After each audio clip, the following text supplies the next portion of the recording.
ये हो गया। अब इसके बाद हम क्या करते हैं, first number of first GST return किसके होते हैं, जीएसटीआर 1। जीएसटीआर 1 का प्रॉब्लम क्या है, सप्लाई। मेन पूरे कॉन्सेप्ट का सबसे इंपॉर्टेंट पार्ट क्या है, जीएसटीआर 1, क्योंकि जीएसटीआर 1 से ही क्या है, सब रिलेटेड है। अगर जीएसटीआर 1 पुटअप नहीं होगा तो कुछ भी नहीं होगा। तो मेन इंपॉर्टेंट रोल किसका है, बिजनेस में इंपॉर्टेंट रोल किसका होता है, सेल का। सबसे इंपॉर्टेंट फैक्टर क्या है, सेल। सेल ही नहीं होगी तो बाकी का हिसाब किताब कोई मतलब है नहीं। तो जीएसटीआर 1 का सबसे इंपॉर्टेंट रोल है और पूरे बिजनेस में इंपॉर्टेंट रोल है, क्योंकि बाकी जीएसटीआर 1 से क्या रिलेटेड है। बात करते हैं जीएसटीआर 1 की, हम क्या इंपॉर्टेंस है। जीएसटीआर 1 में हम आउटपुट सप्लाई सेल करते हैं, सेल की डिटेल फिल करते हैं।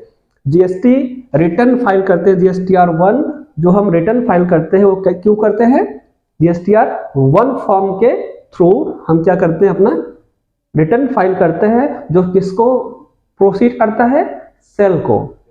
किसको, सेल को। तो सेल की डिटेल गवर्नमेंट के पास हमें सबमिट करने के लिए जीएसटीआर 1 का सहारा लेना पड़ता है। जीएसटीआर 1 के माध्यम से हम गवर्नमेंट को फिल करते हैं अपने सेल की डिटेल। चलिए जीएसटीआर 2 की बात करते हैं। जीएसटीआर 2, ठीक ना। तो जीएसटीआर 2 जो फॉर्म है वो प्रेजेंट टाइम में क्या है, सस्पेंडेड है। मतलब गवर्नमेंट द्वारा क्या किया, इस फॉर्म को सस्पेंडेड कर दिया गया, मतलब क्लोज कर दिया गया। जीएसटीआर 2 क्या कर दिया गया है, करंटली इज सस्पेंडेड। गवर्नमेंट द्वारा क्या कर दिया गया, सस्पेंड मतलब क्लोज कर दिया गया है, ठीक ना। अब आगे बात करते हैं जीएसटीआर 2A।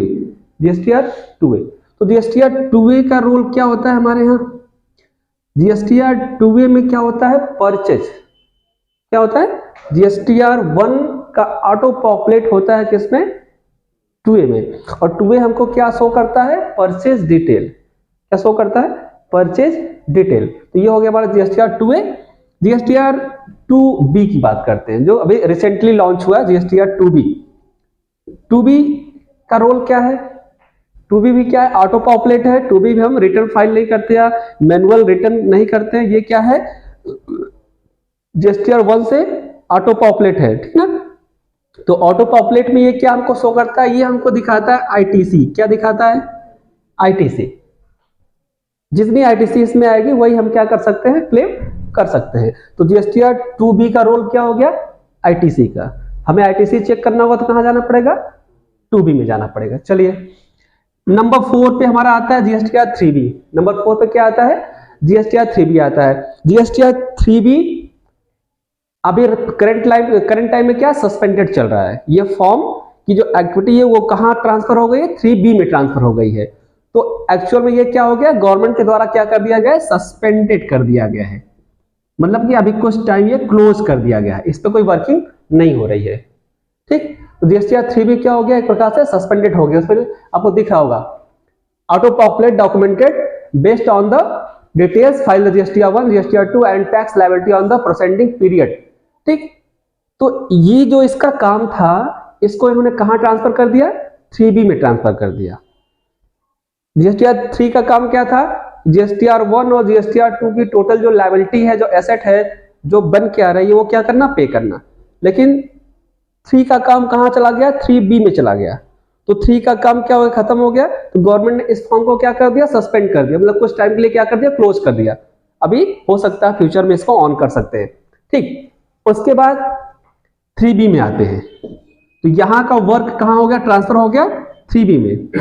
3B में क्या करते हैं हम लोग, टोटल सप्लाई की जो लायबिलिटी आती है और जो टोटल एसेट होता है, मतलब कि जो हमारी लायबिलिटी है और जो हमारा आईटीसी है, वो दोनों का समराइज डिटेल्स कहां आता है, 3B में आता है, ठीक।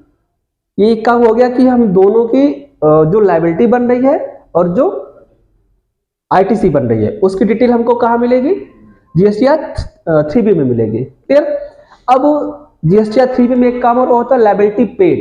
जीएसटीआर 3B में क्या होता है, लायबिलिटी पेड की जाती है। और लायबिलिटी पेड जब हमको शो करेगी तभी हम पे करेंगे। तो जीएसटीआर 3 में हमारी लायबिलिटी और आईटीसी दोनों शो करती है, जिसके थ्रू हम क्या करते हैं, अपनी लायबिलिटी पे करते हैं। तो ये हो गया पेड लायबिलिटीज, या हम कह सकते हैं आईटीसी पे करना, ये हो गया। अब आते हैं आईटीआर 4 क्या करता है। जीएसटीआर 1 और आईटीआर 4 में क्या करता है, आईटीआर 4 में वेरीफाई डिटेल्स ऑफ सेलर। जो जीएसटीआर 1 में फाइल किया गया है उसकी जो डिटेल वेरीफाई होती है वो जीएसटीआर 4 में होती है। जैसे आप देखो क्या लिखा हुआ है, GSTR 4 return the composition scheme, दिया ना। तो ये जो आईटीआर 4 है इसकी जो जीएसटीआर 1 हम लोग फाइल करते हैं ये किसके लिए होता है, कंपोजिशन स्कीम के लिए। किसके होता है, कंपोजिशन स्कीम के लिए होता है। जीएसटीआर 4 हम बताया था ना, रेगुलर स्कीम और कंपोजिशन स्कीम। तो रेगुलर स्कीम वाले रिटर्न कहां फाइल करते हैं, जीएसटीआर 1 में, जीएसटीआर 3B में। लेकिन जो जीएसटीआर 1 में होता है वो जीएसटीआर 4 में होता है कंपोजिशन के लिए। ठीक, ये ध्यान रखें। GSTR 4 return for the composition scheme quarterly. ठीक, कंपोजिशन का हमेशा रिटर्न क्या होता है, क्वार्टरली फाइल होता है। कंपोजिशन स्कीम में क्या होता है, रिटर्न क्वार्टरली फाइल होता है। ठीक ना। तो GSTR 4 is the file of composition scheme return. GSTR 4 return कहां फाइल होता है, कंपोजिशन स्कीम का रिटर्न कहां फाइल होता है, जीएसटीआर 4 में। ठीक ना, अभी लिखाएंगे। आते हैं 7 नंबर जीएसटीआर 5। जीएसटीआर 5 क्या कहता है, ठीक, हमारे कुछ इंडिया में ऐसे ही पर्सन है जो फॉरेन वाले हैं, विदेशी हैं, नॉन रेजिडेंशियल हैं, रेजिडेंशियल और नॉन रेजिडेंशियल। ये किसका पार्ट है, इनकम टैक्स का पार्ट। हम इनकम टैक्स पढ़ाएंगे तो समझ में आएगा कि रेजिडेंशियल क्या होता है और नॉन रेजिडेंशियल, मतलब निवासी और अनिवासी। ठीक, तो जीएसटीआर 5 जो हमारा है वो क्या करता है, नॉन रेजिडेंशियल पर्सन, ऐसा व्यक्ति जो बिजनेस कर रहा है और इंडिया में क्या है, नॉन रेजिडेंस में आता है, तो वो अपने बिजनेस का डिटेल कहां फिल करेगा, जीएसटीआर 5 में। जीएसटीआर 5 क्या कर रहा है, return for non residential person is a monthly based. इसमें मंथली बेस्ड। तो वो पर्सन जो इंडिया में बिजनेस कर रहा है बट क्या एनआरआई है, नॉन रेजिडेंशियल, तो वो अपनी बिजनेस का डिटेल कहां फाइल करेगा, जीएसटीआर 5 में करेगा। सपोज आपके पास कोई ऐसा क्लाइंट आ गया, जो एनआरआई है। एनआरआई समझ रहे हो ना। तो एनआरआई क्या होता है तो इंडिया का, बट वो इंडिया में रहता नहीं है, अमेरिका रहता है, इंग्लैंड रहता है, चीन रहता है, कहां भी रह सकता है, तो आता जाता रहता है, प्रॉपर यहाँ का नहीं है, बस वो यहाँ की नागरिकता है। तो उसको हम क्या कहते हैं, नॉन रेजिडेंशियल। ठीक ना। नॉन रेजिडेंशियल का जो रेजिडेंशियल और नॉन रेजिडेंशियल की जो लिमिट है, क्राइटेरिया क्या है, टोटल फाइनेंशियल ईयर का 182 डेज। कोई भी पर्सन अगर इंडिया में पूरे फाइनेंशियल ईयर में 182 डेज रह रहा है तो उसकी कंडीशन क्या होती है, रेजिडेंशियल होती है।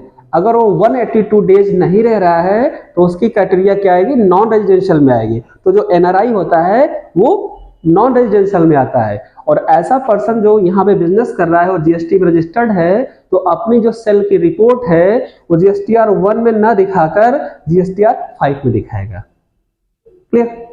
चलिए जीएसटीआर 6 की बात करते हैं। जीएसटीआर 6 में क्या है ये देख लिए, return the input service distributor. क्या कह रहा है, return for input service distributor. Input service distributor क्या होता है, सर्विस डिस्ट्रीब्यूटर जो अपने सर्विस सेल कर रहे हैं। आईटीआर क्या कहता है, जो अपने सर्विस सेल कर रहे हैं, सर्विस प्रोवाइडर हैं, वो अपने आईटीआर जो भरते हैं वो आईटीआर 6 में भरते हैं। ठीक ना, वो है। उसके बाद आता है आपका आईटीआर 7। आईटीआर 7 क्या कहता है आपका, return for taxable fees are required to deduct TDS. अब यहां से हमारा फॉर्म क्या होता है, स्टैट्यूटरी डिटेल स्टार्ट होती है। अभी तक हमने क्या भरा, सेल की डिटेल, परचेज की detail, ITC collect, paid the GST. अब जीएसटी 7 में होता है TDS, tax deduct on source. तो जीएसटीआर 7 में जो फॉर्म है वो जीएसटी के थ्रू जो टीडीएस डिडक्ट किया जाता है या टीडीएस काटा जाता है, वो टीडीएस कहां जमा होता है, GSTR 7 फॉर्म के थ्रू, किसके, GSTR 7 फॉर्म के थ्रू वो TDS क्या होता है, डिपॉजिट किया जाता है। GSTR 8 इंपॉर्टेंट, GSTR 8 में क्या होता है, return for the furnish by the e commerce operator.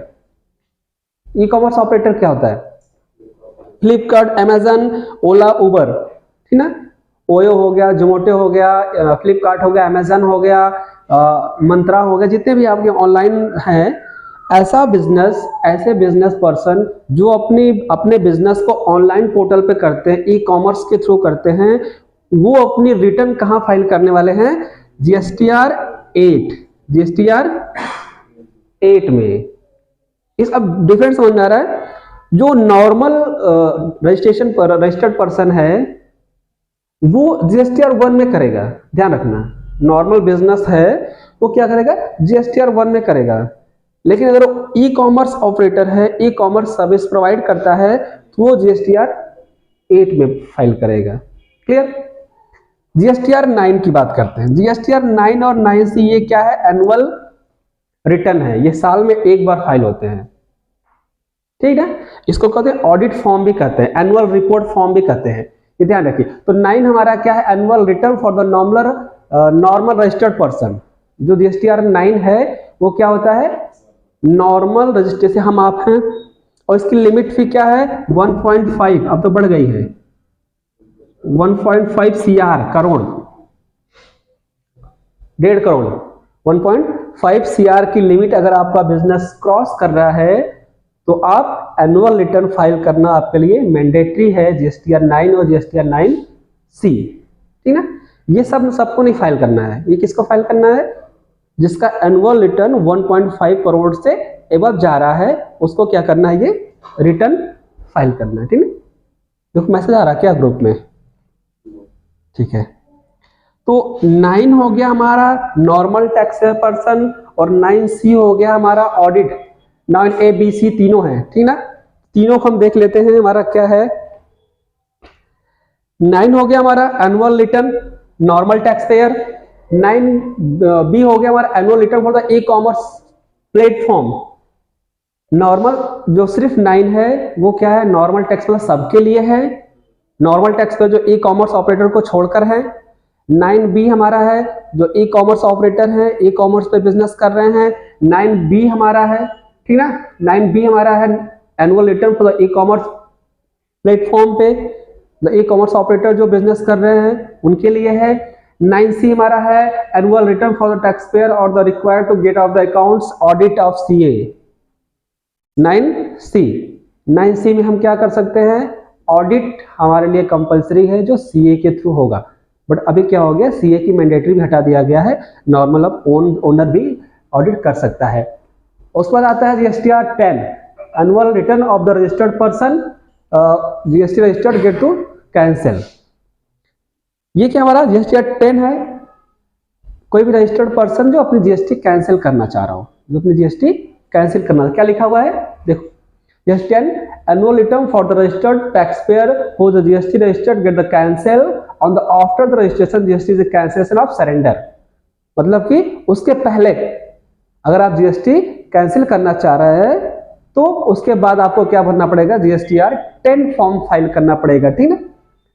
11 last वाला फॉर्म आपका 11 है। 11 क्या फॉर्म क्या कहता है, return for the unique identification number holder, UN number इसे हम लोग कहते हैं। जो GST फॉर्म 11 है वो कौन फाइल करता है, UN number, UIN, unique for return for unique identification number, ये हमारा है UIN नंबर, जो हमें लेने के लिए 11 फॉर्म फाइल करना पड़ता है, ठीक। ये हमारे हो गए इतने क्या हमारे फॉर्म हो गए, ठीक।